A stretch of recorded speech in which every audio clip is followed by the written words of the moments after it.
Hello, hello guys, j'espère que vous allez bien par la grâce de Dieu, moi ça va, hein. Et bienvenue dans ce nouvel épisode de votre podcast Wait for Us for the Revival. Je sais que ça fait très longtemps qu'on s'est pas vu, mais par la grâce de Dieu aujourd'hui, on revient. Et dans cette série, qui s'intitule 15 minutes pour te présenter, je me donne 15 minutes pour vous présenter un personnage de la Bible, sachant que vous savez que je parle beaucoup, et en fait, Dieu est riche, donc ses connaissances sont riches, donc il a beaucoup de choses à vous dire. Et parfois, ça peut durer un peu longtemps. Mais le défi de cette série, c'est justement vraiment être concis et efficace pour vous donner des clés et vous montrer que comment être une arme entre les mains de Dieu pour le réveil. Donc, je vais mettre le compte à rebours. Je vais mettre le compte à rebours. Attendez, je trouve, voilà. Et puis, je vais me mettre un minuteur. Et c'est chaud, hein. Je me rends compte que 15 minutes, en fait, c'est chaud des ouf. Et voilà, ça y est, c'est lancé. Alors aujourd'hui, on va s'attarder sur le personnage de Déborah. Qui est Déborah? Pour ce faire, on va aller dans Juge 4, du verset 1 à 9, qui nous dit « Après la mort d'Éhoud, les Israélites recommencèrent à faire ce que l'Éternel considère comme mal. Alors l'Éternel les livra au pouvoir de Yabin, un roi cananéen qui régnait sur la ville de Hatzor. Le chef de son armée s'appelait Sisera et demeurait à Haroshet Goïm. Yabin possédait 900 chars bardés de fer et il opprima durement les Israélites pendant 20 ans. Alors ceux-ci implorèrent l'Éternel. À cette époque, Déborah, une prophétesse, femme de Lapidote, administrait la justice en Israël. Elle siégeait sous le palmier qui, depuis lors, porte son nom entre Rama et Bethel, dans la région montagneuse d'Éphraïm. Les Israélites se rendaient auprès d'elle pour régler leur litige. Un jour, elle envoyait chercher Barak, fils d'Abinoam de Kédesh en Nephtali, et lui dit « Voici ce que t'ordonne l'Éternel, le Dieu d'Israël. Va recruter 10 000 hommes dans les tribus de Nephtali et de Zabulon, et conduis-les sur le mont Tabor. Je mènerai au torrent de Kishon Sisera, le chef de l'armée de Yabin, avec ses chars et ses troupes, et je te donnerai la victoire sur lui. » Barak répondit à Déborah, « Si tu m'accompagnes, j'irai. Mais si tu ne viens pas avec moi, je n'irai pas. » « Soit, lui répondit-elle, j'irai avec toi.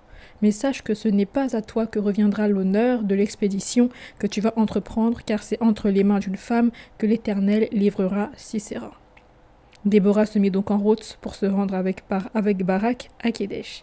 Parole du Seigneur. Amen. Il nous reste 13 minutes et 07 secondes. Qui est Déborah? Donc on voit que Déborah, dès le verset 4, si je me trompe pas, c'est bien le verset 4, que Déborah c'est une épouse, qu'elle est prophétesse et qu'elle est juge en Israël. Pour rappel, les juges au temps du livre des juges, c'était les personnes en fait qui dirigeaient Israël, c'était les personnes vers qui le peuple pouvait se tourner quand ils avaient un problème, quand ils avaient besoin de consulter Dieu, c'était les chefs en Israël. C'était, on va dire, c'était l'image des rois qui allaient venir après. Parce que jusqu'à Saül, du coup, il y avait des juges. Et du coup, Samuel était juge, le dernier juge en Israël. Parenthèse fermée. Et donc Déborah, elle était juge en Israël, prophétesse, etc., épouse d'un homme qui s'appelle Lapidote. Et on voit qu'elle siège en fait sous un palmier. Et c'est sous ce palmier-là en fait qu'elle rendait ministère quelque part, on va dire. C'est sous ce palmier-là qu'elle exerçait son jugement, qu'elle aidait le peuple, etc. C'est là qu'elle faisait son travail. C'était son bureau en quelque sorte. Et un jour, le Seigneur l'envoie vers Barak, qui est fils d'Abinoam de Nephtali. Et elle ira lui dire que voilà, le Seigneur lui a confié la mission d'aller libérer Israël de l'oppression exercée par le roi Yabin sur le peuple israélite, et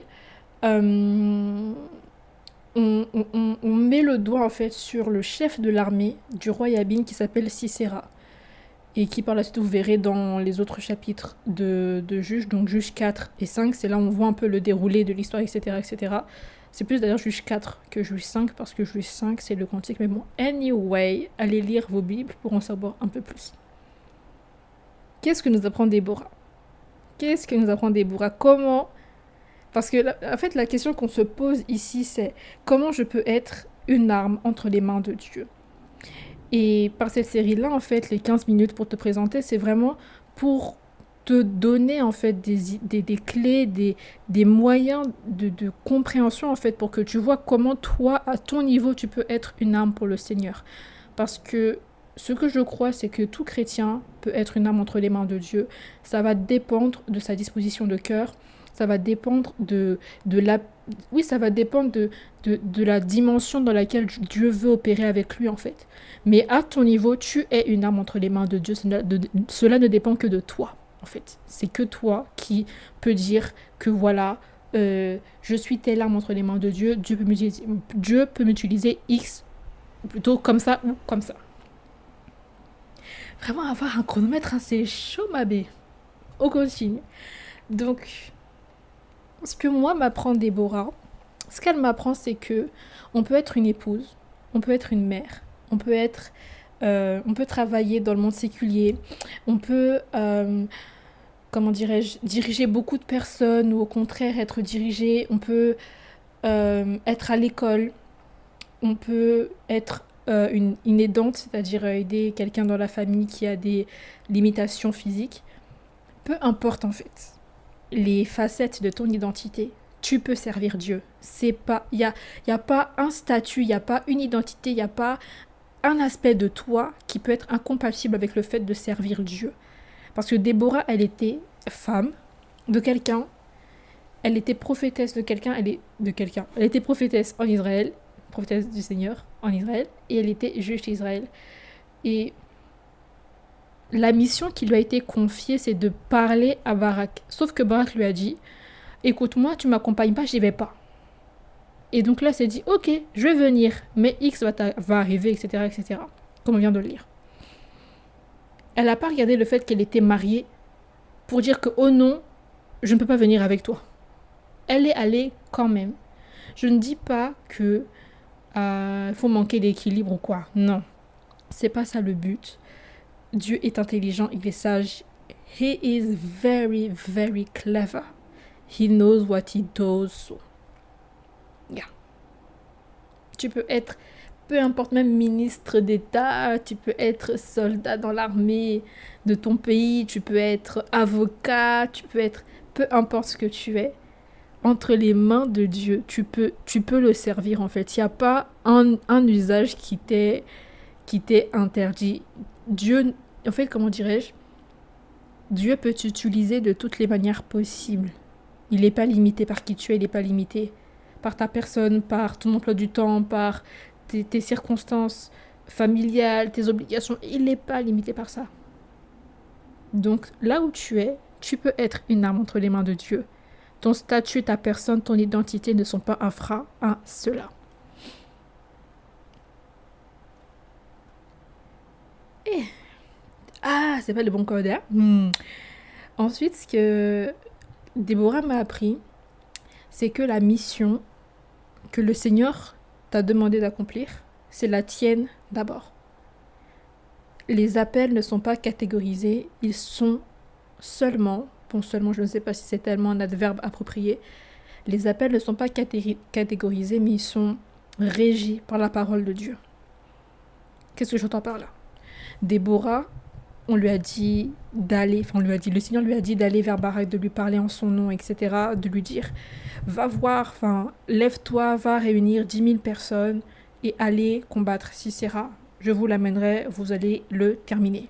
Ok. Barak lui a dit, moi je pars pas si tu viens pas. Il lui a dit, en fait, ma chérie, bon, je paraphrase et je modernise, ma chérie, tu viens pas, je pars pas, tu vois. Tomber mon pied, presque. Et elle a dit, ok.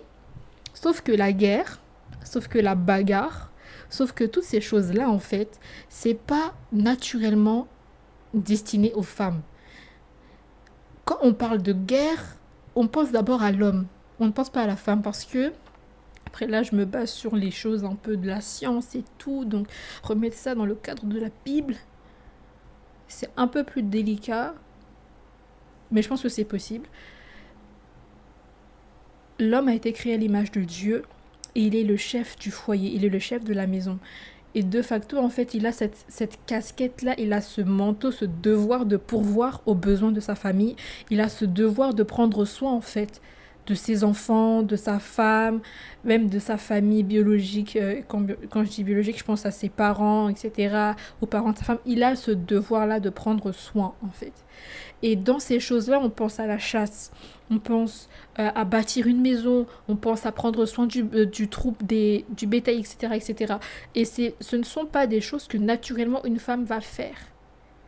Une femme ne va pas aller chasser naturellement parce qu'elle a son homme pour gérer ça. Tu vois ce que je veux dire ou pas?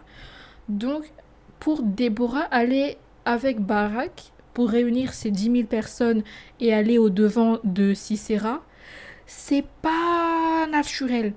Mais elle n'a pas regardé à ça. Elle s'est pas dit que, oh. Parce que, bon, après, je ne pense pas qu'elle ait pris des armes, mais c'est pas précisé dans la parole de Dieu. Et comme c'est pas précisé, on ne peut pas dire que c'est oui ou c'est non. Mais, comme ça, on peut se dire que, ah, elle n'a pas eu à prendre les armes, elle ne devait pas prendre forcément les armes, etc. Mais elle est quand même partie au devant, enfin, elle est allée, quoi. Elle est allée, donc c'est quand même, comment dirais-je, c'est pas rien.